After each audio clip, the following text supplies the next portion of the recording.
Hello friends, कैसे हैं आप लोग। उम्मीद करता हूं बहुत अच्छे होंगे और पढ़ाई लिखाई आपकी चल रही होगी। 5 दिसंबर टारगेट है आपका और 5 दिसंबर एकदम उत्सव की तरह आपको मनाना है, चूँकि आपके जीवन का, आपकी लाइफ का बहुत ही अंतिम और कह लें बहुत ही महत्वपूर्ण दिन है। अंतिम इसलिए जोड़ा है क्योंकि जब अंतिम हम जोड़ देते हैं तो फिर लगता है मतलब एक हमको डेडलाइन दे दी गई है कि मतलब आर या पार। जैसे कि 1942 में गांधी जी ने भारत छोड़ो आंदोलन चलाया था, ठीक है, और करो या मरो का नारा दिया था, याद है ना। तो मतलब या तो करो या फिर मरो, यानी कि करो मतलब है तो अंग्रेजों को भारत से भगाओ या फिर खुद ही मर जाओ, क्योंकि उनकी गुलामी में हम रह नहीं सकते, है ना। तो बस वही है कि मतलब ये आपके लिए, हम तो कहेंगे कि अंतिम चांस है और अंतिम चांस मानिए आप। जब तक आप अपने दिमाग में चीज़ों को बैठाएंगे नहीं, माइंड मेकअप नहीं करेंगे, तब तक कुछ होने वाला नहीं है, ठीक है। इसलिए 5 दिसंबर का दिन, वो तारीख आपके लिए बहुत ही इम्पॉर्टेंट है, महत्वपूर्ण है और बहुत ही आपके लिए एक नया सवेरा है कि आप एक नई दुनिया में प्रवेश कर सकते हैं। नहीं तो बस यही चलता रहेगा, एक बेरोजगारी का जो टैग लगा हुआ है आपके ऊपर, जो तमगा लगा हुआ है, वो हमेशा लगा रहेगा, जीवन भर लगा रहेगा।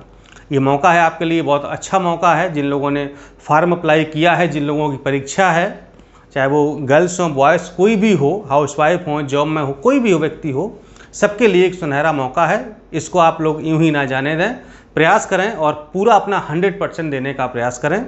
तो आज हम आपको बताने वाले हैं इस वीडियो में कि इतिहास को, जैसा हमने आपको एक पूरा कंप्लीट वीडियो दिया था जिसमें हमने पूरे 60 दिन की, 2 महीने जो बचे थे उनकी रणनीति बताई थी। अब तो खैर 2 से कम ही महीने बचे हुए हैं, तो हमने पूरे दिन एक टाइम टेबल दिया था आपको, पूरे दिन डिवाइड कर दिए थे कि कितने दिन में आपको कौन सा सब्जेक्ट और कौन सा टॉपिक खत्म करना है, ठीक है। इसके बाद हमने आपको विषय वाइज रणनीति बताई थी और कहा था कि सब विषयों पर आपको बताएंगे। ज्योग्राफी का स्ट्रेटजी आपको हम बता चुके हैं कि ज्योग्राफी में आपको इंडियन ज्योग्राफी, वर्ल्ड ज्योग्राफी और एनवायरनमेंट कैसे आपको पढ़ना है। आज हम बात करेंगे आपसे हिस्ट्री के बारे में कि इतिहास को कैसे पढ़ा जाए, और इतिहास में प्राचीन इतिहास, मध्यकालीन इतिहास और आधुनिक इतिहास, ठीक है। चूंकि विश्व इतिहास यहाँ पर नहीं पूछा जाता है, कला संस्कृति भी नहीं पूछी जाती है, जो कि बस वही थोड़ी सी जो मुगल कालीन संस्कृति और कला है वही पूछी जाती है, ज़्यादा नहीं पूछा जाता है, ठीक है। तो इन प्राचीन, मध्यकालीन और आधुनिक इतिहास के बारे में पूरी विस्तार से चर्चा करेंगे। आपको टॉपिक बताएंगे, टॉपिक के अंदर सब टॉपिक बताएंगे कि कैसे कैसे आपको पढ़ना है, कहाँ कहाँ फोकस करना है, ठीक, इतना आपको करना है, ठीक। तो इसी बारे में हम लोग आज बहुत ही विशेष बात करने वाले हैं। इसके बाद पॉलिटी पे, साइंस पर, इकोनॉमिक्स पर भी चर्चा होगी, करंट अफेयर्स पर, हिंदी पर, सारे विषयों पर आपको इस तरह के स्ट्रेटजी वाले वीडियो मिलते रहेंगे आप लोग। और अपने हिसाब से टाइम को मैनेज करिए, घंटों को मैनेज करिए। अगर घंटे कम पढ़ रहे हैं तो पढ़ाई घंटे बढ़ा दीजिए। बस 1.5 से पौने 2 महीने की बात है, तो इन्हीं में आपको सब कुछ करना है, पूरा सिलेबस खत्म करना है, जीएस का भी और हिंदी का भी, ठीक है। बाकी आप लोगों ने नोट्स वगैरह ले ही लिए होंगे, सीरीज आपने ज्वाइन कर ही ली होगी। जिन लोगों ने नोट्स या सीरीज ज्वाइन नहीं की है वो लोग भी कर सकते हैं। इस नंबर पर संपर्क करके 6393350769, इस पर आप नोट्स लिख करके, या टेस्ट सीरीज आरओ की मिल जाएगी आपको, पीसीएस की मिल जाएगी। और नोट्स आपको आरओ हाई कोर्ट, आरओ सचिवालय, पीसीएस के लिए या फिर एपीएस के लिए, ये सारे नोट्स आपको उपलब्ध हो जाएंगे। जो लोग एपीएस 2013 वाला एग्जाम देने वाले हैं उनके लिए भी नोट्स की व्यवस्था की गई है, प्री मेंस के सारे नोट्स उनको उपलब्ध कराए जाएंगे, ठीक है। तो आप लोग इस नंबर पर संपर्क कर सकते हैं, नोट्स के लिए आप इंक्वायरी कर सकते हैं, ठीक है। चलिए, तो इतिहास पर हम लोग सबसे पहले प्राचीन इतिहास पर बात करेंगे कि एंशिएंट हिस्ट्री में आपको कैसे और क्या क्या टॉपिक पढ़ना है। तो सबसे पहले आपको जो हम स्टार्ट करेंगे वो आपकी हड़प्पा सभ्यता, या इसी को हम कहते हैं सैंधव सभ्यता या सैंधव संस्कृति, इसी को हम कहते हैं, ठीक है। तो हड़प्पा सभ्यता के बारे में चूंकि इतिहास की यहाँ से शुरुआत होती है तो मतलब एक आध प्रश्न इस टॉपिक से रहता है, हमेशा देखा गया है, चूंकि और इतिहास की शुरुआत भी यहाँ से होती है, तो इसको पढ़ना थोड़ा सा मतलब अच्छा लगता है कि चलो जहाँ से इतिहास की शुरुआत हो रही है, बीच का कोई टॉपिक आप छोड़ दें कोई इशू नहीं, लेकिन स्टार्टिंग का टॉपिक आपको पढ़ना चाहिए कि वहाँ से, चूंकि जहाँ से हमारे इतिहास की शुरुआत ही हो रही है, तो इस पर आप फोकस करें। इस पर जो भी खोजें, यानी जैसे कि कौन से उस समय पुरातत्वविद थे, कि किसने कौन से स्थल की खोज की है और किस सन में की है। ठीक है, तो ये सब आपको पढ़ना है। उस समय के जो हड़प्पा के जो पुरा स्थल थे, जैसे कि आपके मोहनजोदड़ो हो गया, लोथल हो गया, सुतका गेंडोर हो गया, बनावली हो गया, मतलब बहुत सारे ऐसे स्थल हैं जो बहुत इंपॉर्टेंट हैं। तो उन स्थलों को आपको पढ़ना, उन स्थलों की वो कहाँ पर स्थित हैं, यानी कि किस राज्य में किस जगह स्थित हैं, किस नदी के किनारे स्थित हैं, और किस पुरातत्वविद ने उनकी खोज की थी और किस सन में उनकी खोज की गई थी, और उन स्थलों से क्या मिला है। ठीक है, ये बहुत इंपॉर्टेंट है। जैसे कहीं से गेहूं की खेती प्रमाण, कहीं से जौ, कहीं से लोहा, कहीं से कांसा, कहीं से मतलब जो वो दफनाने वाले साक्ष्य हैं, कहीं से मतलब कुत्ते को शव के साथ दफनाया जाता है, मतलब ऐसे जैसे लोथल आपका गोदीवाड़ा था। तो ऐसे बहुत सारे स्थान हैं जहाँ से मतलब इस तरह के प्रश्न पूछे जाते हैं। तो हड़प्पा कालीन जितने पुरास्थल हैं वो आपको पढ़ लेने हैं। ठीक है, इसके बाद आपको आना है इतिहास जानने के स्रोत। ठीक है, तो किन किन, जैसे कि साहित्य हैं, कुछ वो शिलालेख हैं। ठीक है, या मतलब विदेशी यात्रियों के कुछ विवरण हैं, जैसे कलबुरोनी हो गया। ठीक है, और इस तरह से तो उन्होंने कुछ किताबें लिखी हैं, और तो उनको जान लेना कि इतिहास जानने के हमारे स्रोत क्या हैं, जिसमें आपके जो है कई सारे से वेद भी आ जाएंगे। ठीक, हालांकि उसको बताएंगे तो इस वैदिक संस्कृति वाले चैप्टर में वो सारी चीज़ आ जाएंगी कि जो है जिसमें आपको वैदिक संस्कृति में ऋग्वैदिक काल और उत्तर वैदिक काल। ठीक है, तो ये जो आपका 1500 BC से 1000 BC तक क्या है, ये ऋग्वैदिक काल है, और 1000 BC से 600 BC तक क्या है, उसका उत्तर वैदिक काल है। ये आपको हम पढ़ा भी चुके हैं, ध्यान रखिएगा। वैदिक संस्कृति वाला टॉपिक आपको हम रिवीजन में करा चुके हैं अभी हाल ही में।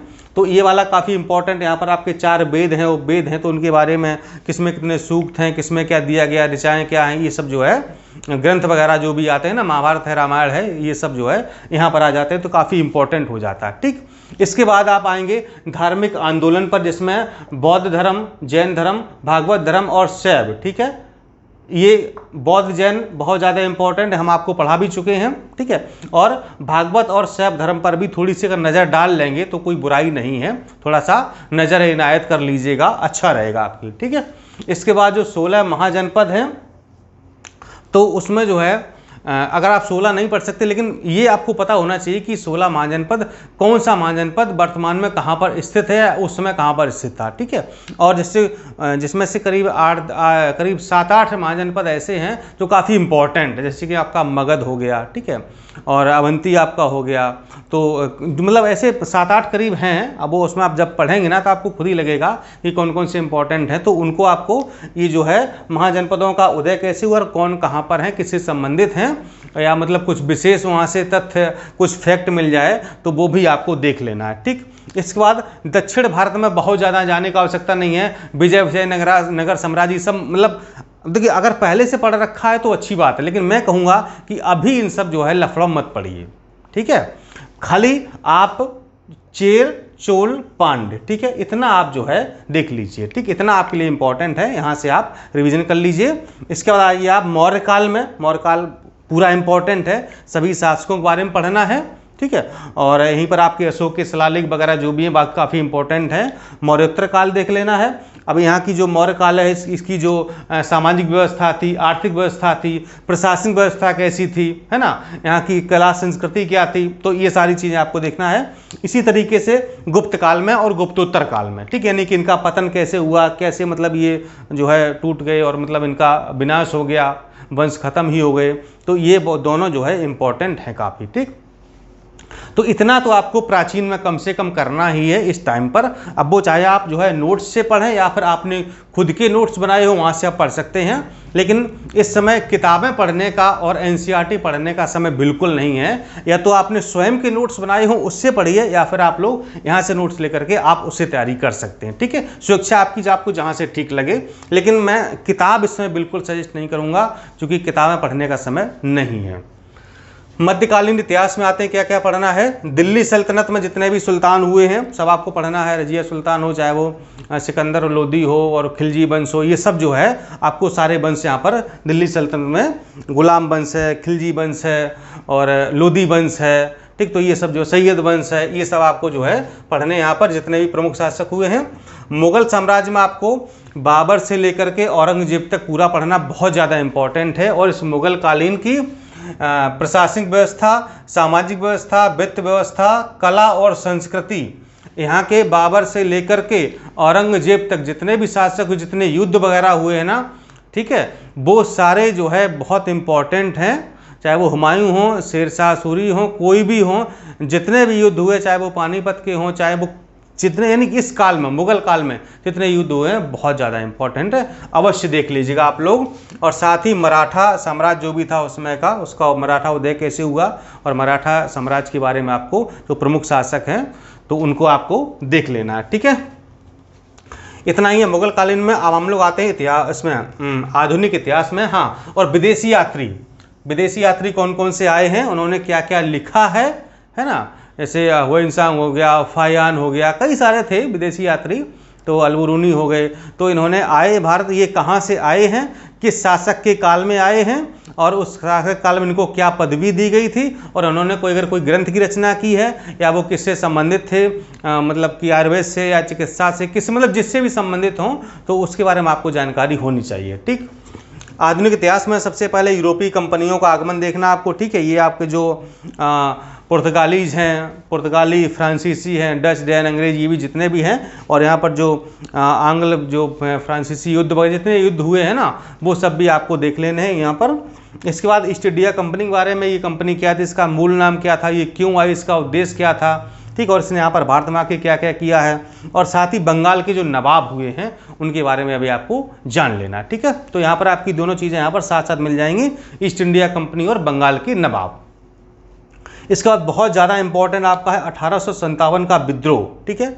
तो इसकी जो है पृष्ठभूमि क्या थी, ये क्यों हुआ, इसके कारण, और जो है इससे क्या प्रभाव हुए, इसके प्रमुख कारण क्या थे, अन्य कारण क्या थे, और किस राजा ने या किस रानी ने कहाँ से अपनी कमान संभाली थी, या कहाँ पर जो है अंग्रेज़ों के खिलाफ लड़े थे, वो कुछ स्थान हैं, कुछ व्यक्ति हैं, कुछ उनके सहयोगी हैं, कौन कहाँ मारा गया, कौन कहाँ फरार हो गया, कौन कहाँ भाग गया, और जो है किसने किससे छीना, मतलब जो भी कब्जा वगैरह कर लिया, वो सब जो है आपको सब पढ़ना है यहाँ पर, ठीक। इसके बाद शिक्षा का विकास, भारत में शिक्षा का विकास कैसे हुआ है, ठीक, ये सब आपको पढ़ना है। और इसके बाद आपको समाचार पत्र और पत्रिकाएं, ठीक है, जो उस समय के जो भी प्रमुख समाचार पत्र और पत्रिकाएं थी उनके बारे में आपको जान लेना है। मतलब सबसे पहले हिंदी में कौन लिखा गया, इंग्लिश में कौन सा, कौन कहाँ से छपता था, किसके कौन संपादक थे, ठीक। तो ये हालांकि एक नोट्स में हमने पूरा जो है एक टॉपिक ही बना के दे रखा है, तो वहाँ पर सारी चीज़ें आपको मिल जाएंगी नोट्स में। इसके बाद 1885 में जो कांग्रेस की स्थापना हुई थी, A.O. ह्यूम, एलन एक्टोबियम ह्यूम के द्वारा जो है मुझे स्थापना कराई गई थी कांग्रेस की। पहले उसके अध्यक्ष हुए थे, मतलब संस्थापक थे, अध्यक्ष भी हुए थे।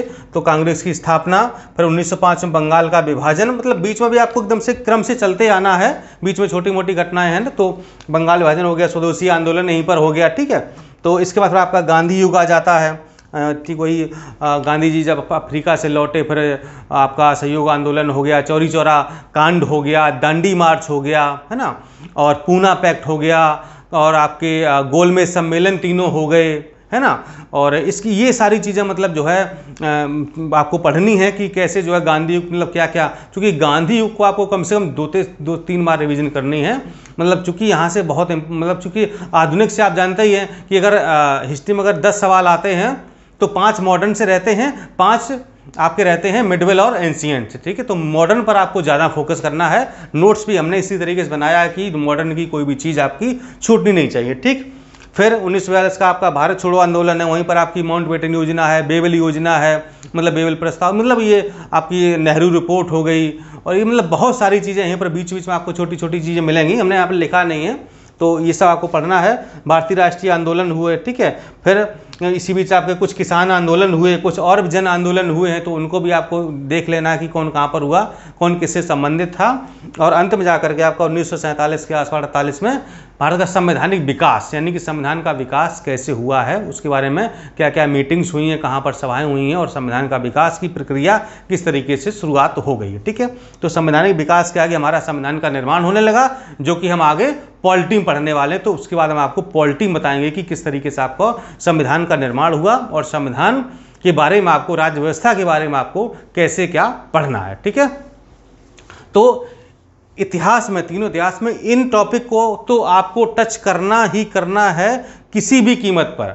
इसके अलावा भी अगर आप पढ़ सकते हैं तो बिल्कुल पढ़िए, बहुत अच्छी बात है। सीरीज को हल करिए। सीरीज में तो आपको बहुत ही एकदम से बहुत कई प्रकार के प्रश्न आपको मिलेंगे, एकदम से डिफरेंट प्रश्न। बाकी नोट्स में भी आप अच्छे खासी जो है कलेक्शन किया गया, यहाँ से आप पढ़ सकते हैं।